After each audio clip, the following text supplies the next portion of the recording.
आज की कहानी में आपका स्वागत है। चलिए स्टार्ट करते हैं। कहानी का नाम है भाभी से जलन। मेरा नाम सीमा है। मैं बहुत खुश थी कि मेरी शादी राहुल से होने वाली है। शादी घर वालों की मर्जी से ही तय हुई है और मेरे भैया की शादी भी अभी सिर्फ 1 साल पहले ही हुई है। मेरी भाभी का नाम रानी है। मेरी भाभी दिखने में बहुत ही ज़्यादा सुंदर है, साथ ही बहुत हंसमुख है। हंसना और बातें करना उन्हें बहुत ज़्यादा पसंद है। जब से हमारे घर में भाभी आई है, तब से घर में एक अलग सा ही माहौल बना रहता है। मेरी भाभी से मेरी बहुत अच्छी बनती है, लेकिन एक बात की वजह से मुझे नहीं पता था कि मेरी सोच इतना बदल जाएगी। एक दिन जब राहुल हमारे घर आया था, तब मैं, भाभी और राहुल एक साथ एक कमरे में बैठे थे। हम लोग बैठे बैठे ऐसे ही इधर उधर की बातें कर रहे थे। जैसा कि मैंने पहले भी बताया कि मेरी भाभी बहुत बातें और मजाक करती है, तो ऐसे ही उन्होंने उस दिन बातों बातों में राहुल से, यानी कि मेरे होने वाले पति से, यह कह दिया कि आपने भी इन्हें पता नहीं क्या देखकर पसंद कर लिया है। आपका दिमाग तो सही है, आपके पास अभी भी मौका है। अगर आप बच सकते हो, शादी अभी नहीं हुई है। इतना भी होता तो शायद मैं बर्दाश्त कर लेती, लेकिन हद तब हो गई जब उसके बाद जो राहुल ने कहा, उससे मुझे बहुत ज़्यादा बुरा लगा। राहुल ने कहा कि क्या करूं भाभी, अब मेरी किस्मत अच्छी कहाँ। आपके जैसी सुंदर तो शायद मुझे अब कभी मिलेगी ही नहीं। तो अब जो मिली है, मैं उसी से ही काम चला लेता हूँ। बात मजाक मजाक में ही हो रही थी, लेकिन मुझे वो बात दिल पर लग गई। उस समय मैंने भी उस बात पर ज़्यादा ध्यान नहीं दिया और उन बातों को हंसी हंसी में ही टाल दिया। लेकिन मुझे अब वो बात रात को सोने भी नहीं दे रही थी, दिमाग में चल रही थी, और मैं पता नहीं इन चीज़ों के बारे में अब क्या क्या सोचने लगी थी। मैं अपने आप को अब भाभी के साथ, उनकी हर चीज़ के साथ कंपेयर करने लगी थी। मुझे उनसे और उनकी सुंदरता से अब जलन होने लगी थी। एक छोटी सी बात मेरे अंदर इतना ज़्यादा बदलाव ला सकती है, मैंने ये बात कभी सपने में भी नहीं सोची थी।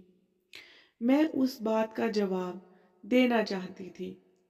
मैं कुछ और भी सोचने लगी थी। मैं सोच रही थी कि मैं उन्हें अब कैसे रुलाऊं और अब इस बात का बदला मैं उनसे कैसे लूं। शादी की तैयारियां अब स्टार्ट हो गई थी। शादी की तैयारियों के साथ मेरा दिमाग भी कहीं और ही चलने लगा। एक दिन जब भाभी शॉपिंग करके करने मम्मी के साथ बाहर गई थी, घर में भैया थे। मैंने सोचा था कि भैया को कुछ मैं ऐसा कहूँ जिससे भाभी और भैया के बीच में झगड़ा हो, थोड़ा कहा सुनी हो, भाभी थोड़ी सी परेशान हो। उस समय मैं बस इतना चाहती थी, लेकिन मुझे नहीं पता था कि मेरी उस बात से उन दोनों की जिंदगी में जहर घुल जाएगा। भैया भाभी को फोन लगाकर पूछ रहे हैं कि कब तक वापस आओगी। भाभी ने कहा बस आ ही रहे हैं। तो उसके बाद भैया बोले कि पहले भी यही बोला था और अभी भी, यह कब तक आओगी। मैंने उस बात को पकड़ लिया और भैया के फोन रखने के बाद मैंने कहा कि खूबसूरत लड़कियों की बात का कोई भी भरोसा नहीं होता भैया। पता नहीं ये क्या क्या छुपाती रहती हैं, क्या झूठ बोलती हैं। आखिर वो मेरा भाई ही था। उन्होंने भी मेरी इस बात को पकड़ लिया। पूछा, क्यों, क्या बात कर रही है? तुझे कुछ पता चल गया है क्या? मैंने जानबूझकर ऐसा दिखाया कि जैसे मैं कुछ जानती हूँ और उनसे सब कुछ छिपा रही हूँ। मैंने कहा, नहीं, कुछ नहीं, मैं तो ऐसे ही बोल रही थी। उन्हें परेशान किया। मुझे पता था कि वो जितना परेशान होंगे उतना ही बाद में भाभी भी होगी। मैंने उन्हें ऐसे ही कहा कि भैया, मैं क्या बताऊं, आप खुद ही समझदार हो। अच्छा हुआ कि उसी समय मम्मी और भाभी वहां पर आ गए और बात किसी न किसी तरीके से टल गई। लेकिन मुझे उस बात से बहुत ज़्यादा खुशी हो रही थी कि मैंने तो अपना काम कर दिया था। अब बारी थी भैया और भाभी के लड़ाई की।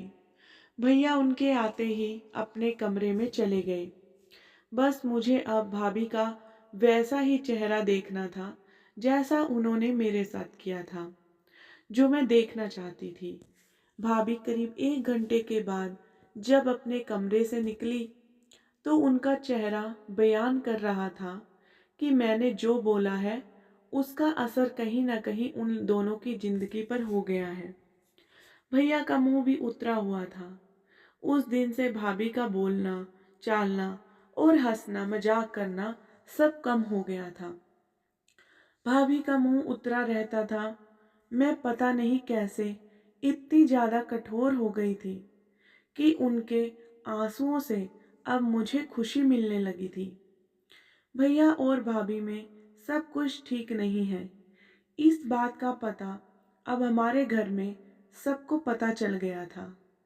भाभी अब मुझसे भी बात नहीं कर रही थी, लेकिन मुझे इस बात का भी बुरा नहीं लग रहा था।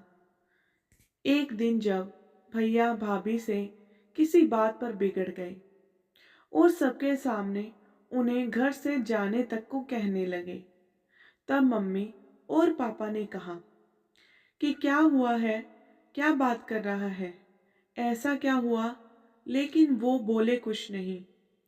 भाभी को उनकी यह बात बहुत ज़्यादा बुरी लगी और वो घर से जाने के लगी।